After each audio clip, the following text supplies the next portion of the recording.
Saudara-saudari dalam Kristus, selamat tengah hari.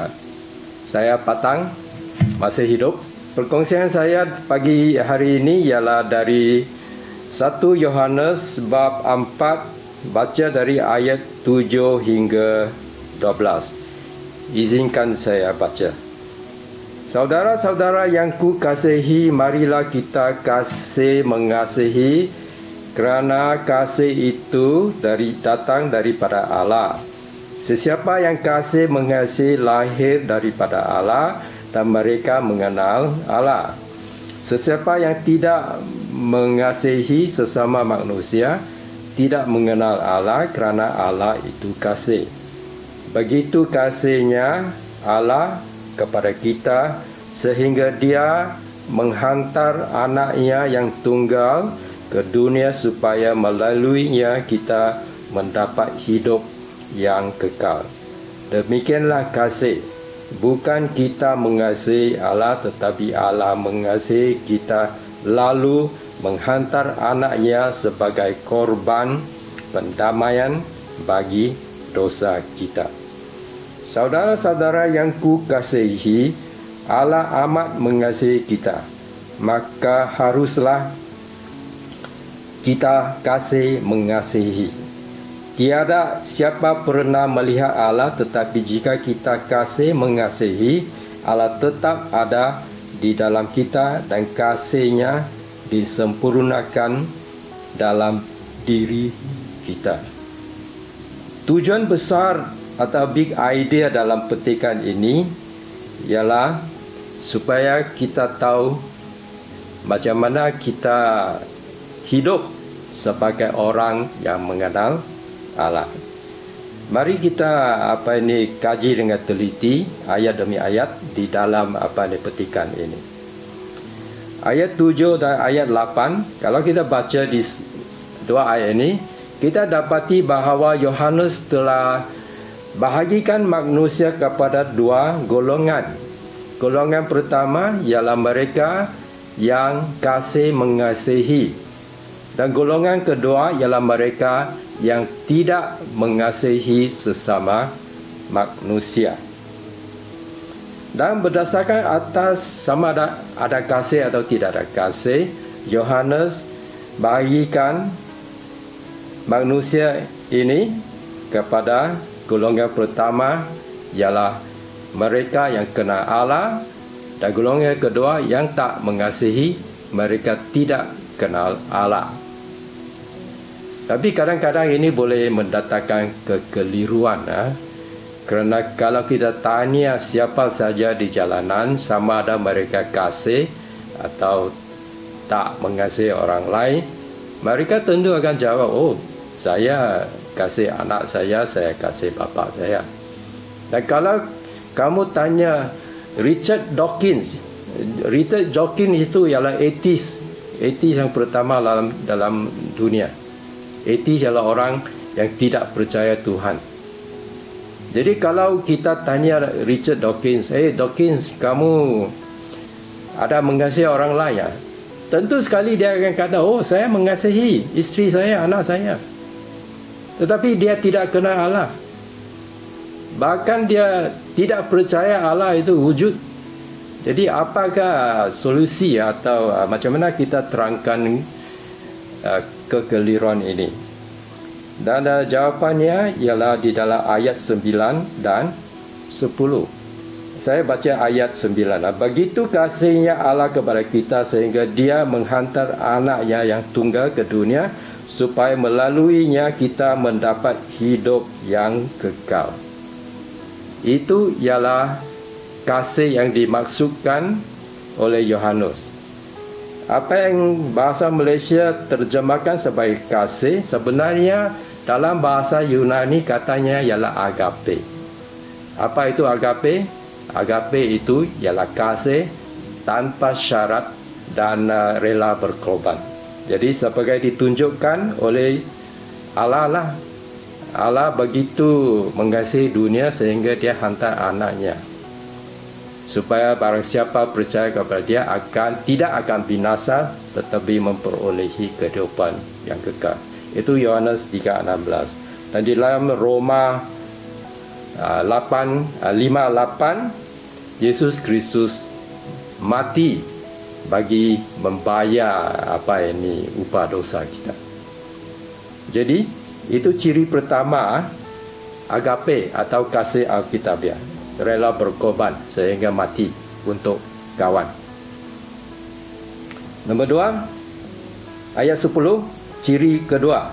Demikian kasih, bukannya kita mengasihi Allah, tetapi Allah mengasihi kita, lalu menghantar anaknya.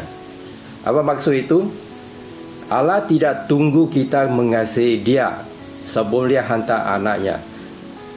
Waktu kita masih di dalam dosa, Allah telah hantar anaknya Yesus Kristus untuk mati bagi pihak kita, iaitu selamatkan kita dari dosa kita.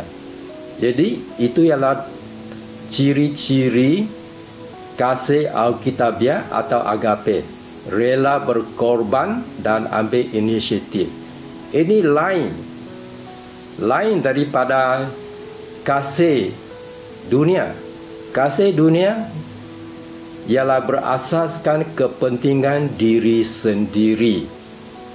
Saya mengasihi dia kerana dia mengasihi saya. Itulah kasih dunia.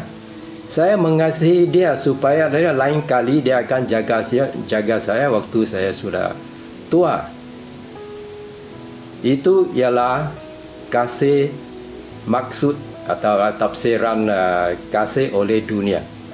Satu kasih yang berasaskan kepentingan diri sendiri, lain daripada agape. Okey, sekarang kita tengok pada ayat 11 dan 12.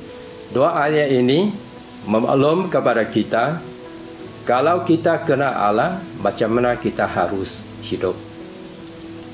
If I have Christ, if I believe in Christ, so what? Okay, so what? Pertama, ayat 11.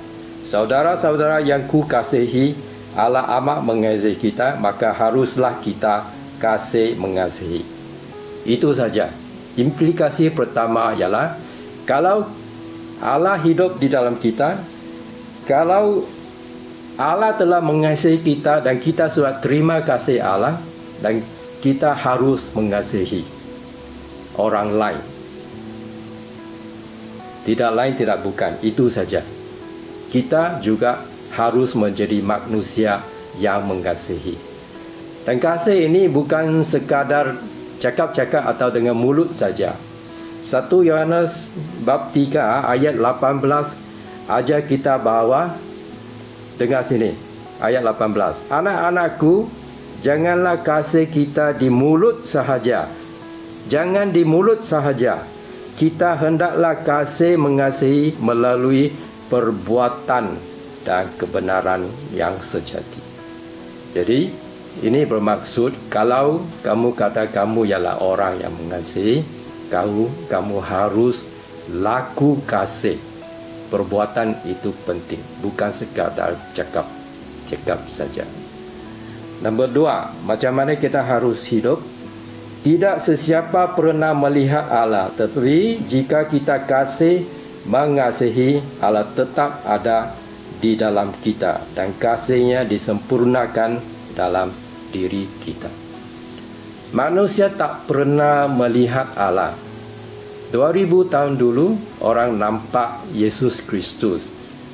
Yesus Kristus ialah Tuhan menjelma menjadi manusia, atau Tuhan di dalam daging manusia lah. Tapi mereka nampak Yesus Kristus, tetap Tuhan, tetapi mereka tidak nampak Allah Bapa yang di syurga. Dan sampai hari ini juga tidak ada orang pernah nampak Allah, karena Yesus Kristus sudah kembali ke syurga. Tetapi Alkitab di sini kata, kalau kita orang yang mengasihi dan orang nampak kita laku kasih, mereka akan nampak Allah, kerana Allah hidup di dalam kita. Ini bermaksud kita ialah wakil Allah. kita ialah ambassador Allah. Dan kalau kita hidup dengan laku kasih, kita menjadi saksi untuk Allah. Okay? Di dalam Alkitab ada 4 Injil, tapi banyak orang tidak pernah baca 4 Injil di dalam Alkitab. Tetapi kalau mereka ada kawan Kristian yang laku kasih, kamu ialah Injil nombor 5. Kawan kamu akan baca kamu. Dan kalau mereka nampak kamu penuh dengan kasih, mereka sebenarnya nampak Allah di dalam kamu. Jadi, kamu harus hidup sedemikian cara sehingga orang boleh nampak Tuhan atau Allah di dalam kamu. Dan ini kita lakukan kasih bukan dengan kekuatan diri sendiri, tetapi Dia yang hidup di dalam kita ialah Allah atau Roh Allah atau Roh Kristus atau Roh Kudus. Dan buah Roh yang pertama ialah kasih. Jadi kita hidup, kita laku kasih dengan kuasa Allah yang hidup di dalam kita. Dan kalau kita laku kasih, kasihnya disempurnakan di dalam diri kita. Jadi itulah caranya. Kalau kita ialah orang yang mengasihi, kita sebenarnya ialah saksi bagi Allah. Dan orang nampak Allah kalau kita laku kasih. Tuhan berkati.